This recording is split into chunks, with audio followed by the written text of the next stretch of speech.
Assalamualaikum warahmatullahi wabarakatuh. Selamat pagi dan salam sejahtera untuk kita semuanya. Pada pagi hari ini, kami dari kelompok 2 yang beranggotakan David Dharma Putra, Vindi Angelina Nur Fatmawati, Andreas Virgonio Damanik, Aprilio Raiki Yudiono, Nolatil Ardianti, Dina Anjani Wijayanti, Adinda Siska Prameswari, Adila Rahmasari, Fadila Hovifah Mawasari, Daini, Diva Nur Aziza, dan Taufik Hidayat. Kami di sini akan menjelaskan tentang landasan hukum dan peraturan perundang-undangan tentang pelayanan darah, perkembangan payung hukum pelayanan penyediaan darah. Baiklah, materi pertama akan disampaikan oleh saya sendiri. Arti payung hukum adalah perangkat hukum yang melindungi atau menjadi dasar arti lainnya dari payung hukum adalah undang-undang. Kedudukan hukum, yang berarti status keberadaan suatu organ atau individu atau orang yaitu sebagai subjek hukum.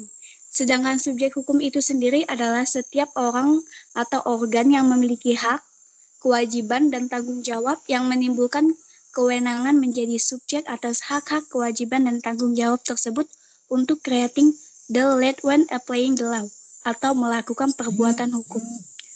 Baiklah, materi selanjutnya akan disampaikan oleh David, Dina, Dinda, Daini, Taufik, Fadila, Diva, Andreas, Aprilio, Adila, dan Tindi. Kepada teman-teman dipersilakan.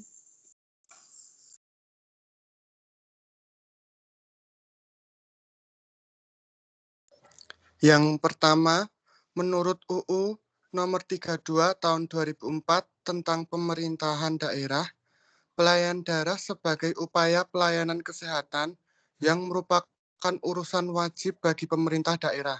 Pemerintah daerah bertanggung jawab terhadap pelayanan darah yang aman, mudah diakses, dan sesuai dengan kebutuhan masyarakat. Penyelenggara urusan wajib oleh daerah merupakan perwujudan otonomi yang bertanggung jawab, yang pada intinya merupakan pengakuan atau pemberian hak dan kewenangan daerah dalam wujud tugas dan kewajiban yang harus dipikul oleh daerah.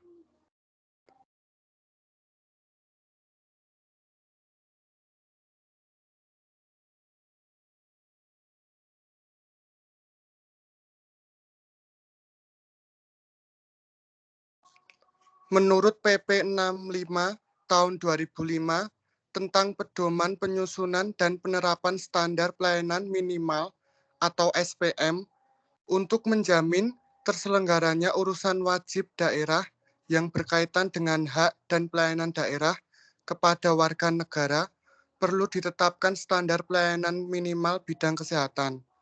Yang ketiga, Nomor 1796 tahun 2001 tentang registrasi tenaga kesehatan. Setiap tenaga kesehatan yang akan menjalankan pekerjaannya wajib memiliki STR atau surat tanda registrasi. Surat tanda registrasi yang selanjutnya disingkat STR adalah bukti tertulis yang diberikan oleh pemerintah kepada tenaga kesehatan yang telah memiliki sertifikat kompetensi.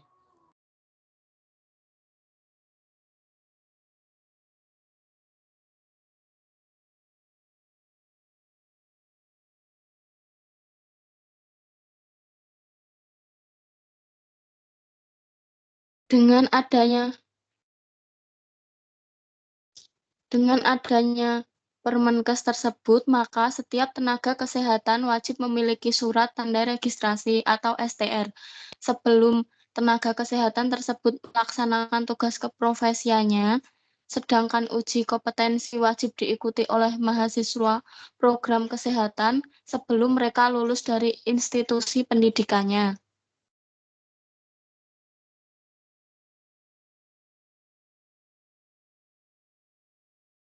Tentang donor darah, peraturan undang yang membantu donor darah mengacu pada Undang-Undang Nomor 36 Tahun 2009 tentang Kesehatan, Undang-Undang Kesehatan, dan Peraturan Pemerintah Nomor 7 Tahun 2011 tentang Pelayanan Darah, PP 7 Tahun 2011.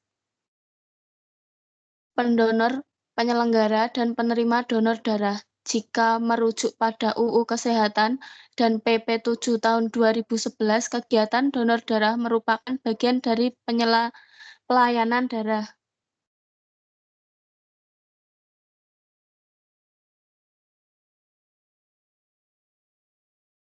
7. Peraturan Menteri Kesehatan Republik Indonesia Nomor 83 Tahun 2014, Unit Transfusi Darah, Bank Darah Rumah Sakit, dan jejaring pelayanan transfusi darah menimbang bahwa untuk melaksanakan ketentuan Pasal 37, Pasal 39 Ayat 3, Pasal 40 Ayat 4, Pasal 41 Ayat 3, dan Pasal 42 Ayat 6, Peraturan Pemerintah Nomor 7 Tahun 2011 tentang pelayanan darah perlu menetapkan Peraturan Menteri Kesehatan tentang unit transfusi darah, bank darah rumah sakit, dan jejaring pelayanan transfusi darah dengan Peraturan Menteri.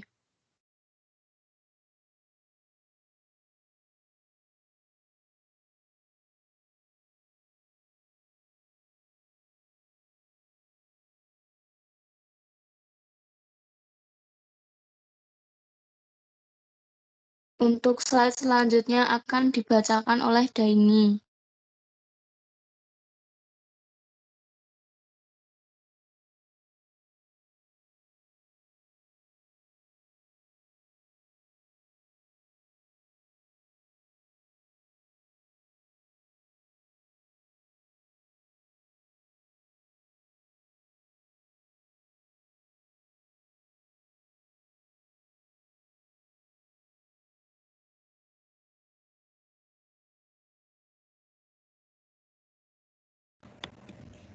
Peraturan Menteri Kesehatan Republik Indonesia Nomor 72 Tahun 2015 tentang fraksionasi plasma menimbang bahwa untuk melaksanakan ketentuan Pasal 25 dan Pasal 27 Peraturan Pemerintah Nomor 7 Tahun 2011 tentang pelayanan darah perlu menetapkan Peraturan Menteri Kesehatan tentang fraksionasi plasma.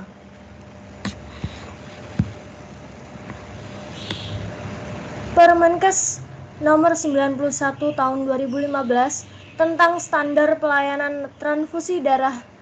Tujuan standar yaitu sebagai acuan penyelenggaraan pelayanan transfusi darah di UTD, Pusat Plasma Peresis, BDRS, dan rumah sakit dalam rangka peningkatan mutu, keamanan, dan kemanfaatan pelayanan darah. Yang pertama, sistem manajemen mutu pelayanan darah yang mengarahkan dan mengontrol organisasi menuju mutu yang meliputi sumber daya manusia dan pelatihan, bangunan dan fasilitas, pengelolaan peralatan dan bahan, dan lain-lain. Slide selanjutnya akan dibacakan oleh Diva. 2. Pelayanan transfusi darah di UTD. Prinsip dan standar teknis untuk mencapai ketersediaan darah yang aman dan bermutu adalah A. Rekrutmen darah, B. Seleksi donor, C. Pengambilan darah lengkap, D. Pengambilan darah apresesis, E. Umpan balik pelanggan, F. Pengolahan komponen darah, G. Spesifikasi dan pengawasan mutu komponen darah, H. Uji saring infeksi penularan lewat transfusi darah atau IMLTD, I. Pengujian serologi golongan darah, J. Penyimpanan dan distribusi darah, K. Pengawasan proses, L. Sistem komputerasi, M. Pengolahan mobile unit, N. Notifikasi donor reaktif IMLDT. 3. Pelayanan transfusi darah di pusat plasma peresis. Prinsip dan standar teknis untuk menjamin tersedianya plasma sebagai bahan baku pembuatan derivat plasma melalui fraksionasi adalah A. Ruang lingkup dan penyelenggaraan, B. Rekrutmen dan seleksi donor, C. Standar pengambilan, pembekuan, penyimpanan, dan distribusi plasma di pusat plasmaferesis. Slide selanjutnya akan dibaca oleh Andreas.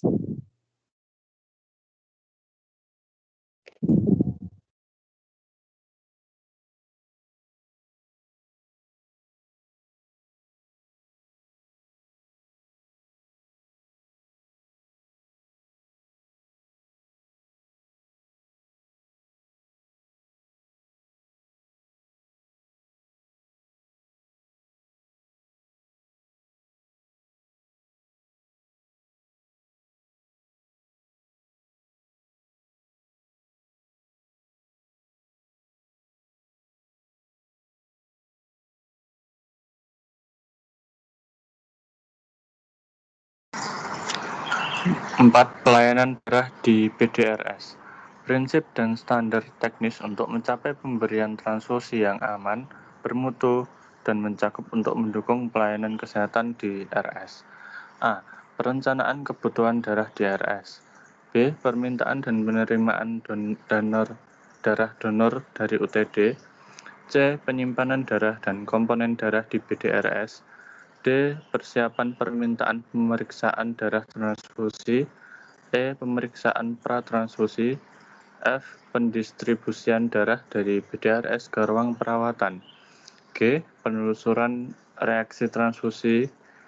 H. Pengembalian darah ke UTD. I. Sistem pencatatan dan pelaporan di BDRS. J. Rujukan darah langka. Dan selanjutnya rujukan sampel pemeriksaan.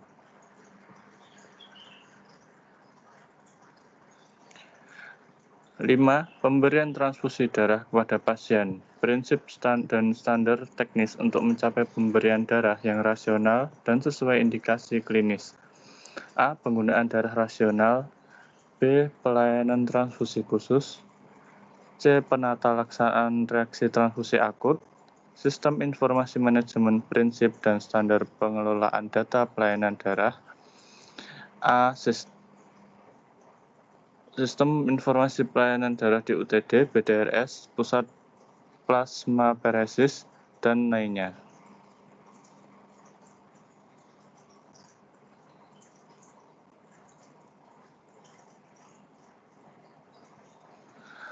UU nomor 36/2009 tentang kesehatan pasal 86.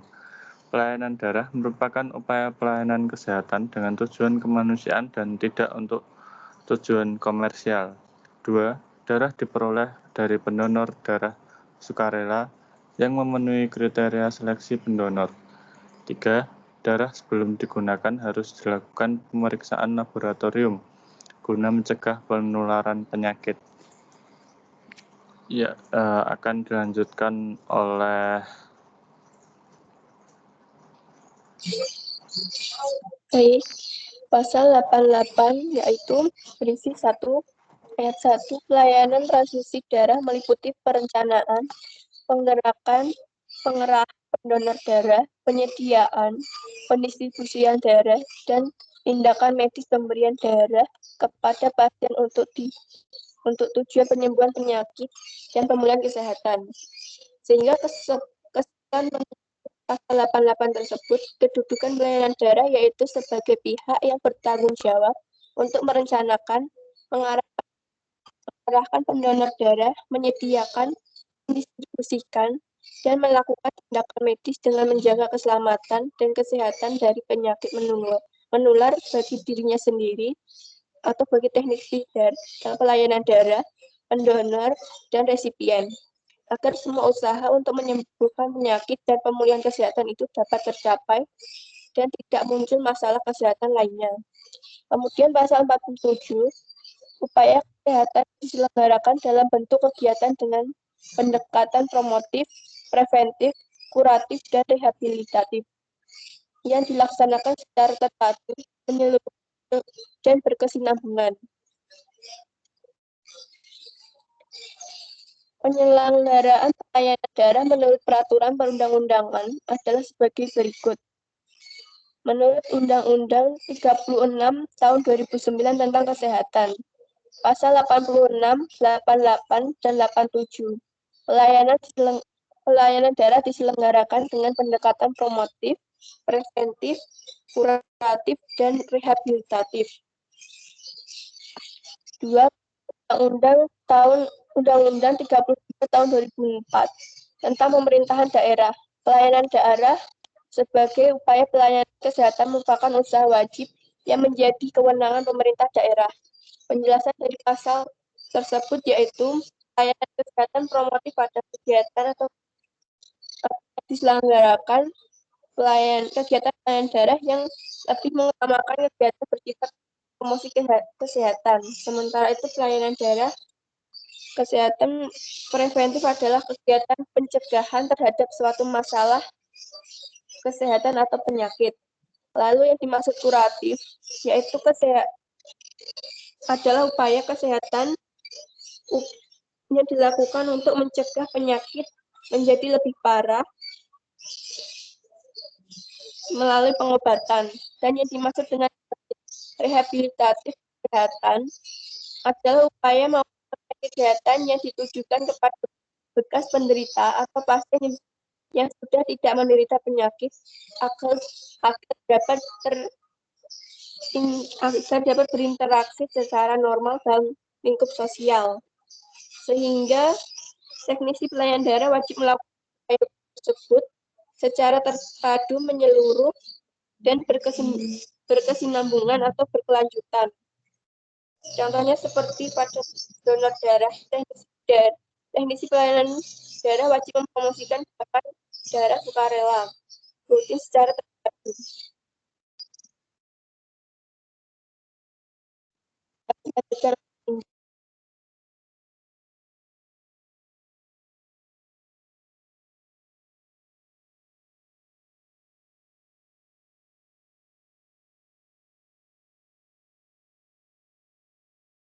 Undang-Undang Nomor 25 Tahun 2009. Kesimpulan pasal 1 yaitu pelayanan publik adalah kegiatan atau rangkaian kegiatan dalam rangka pemenuhan kebutuhan pelayanan sesuai dengan peraturan perundang-undangan bagi setiap warga negara dan penduduk atas barang, jasa, dan atau pelayanan administratif yang disediakan oleh penyelenggara pelayanan publik.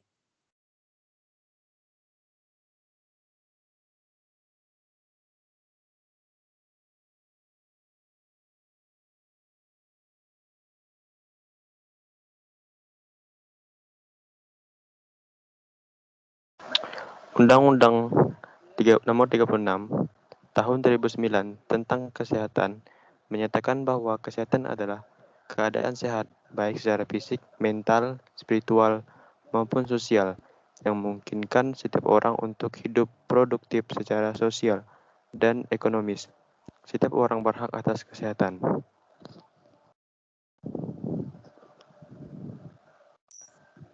Baiklah, sekian presentasi dari kami. Jika ada teman-teman yang ingin bertanya, dipersilakan. Wassalamualaikum warahmatullahi wabarakatuh. Terima kasih dan sampai jumpa.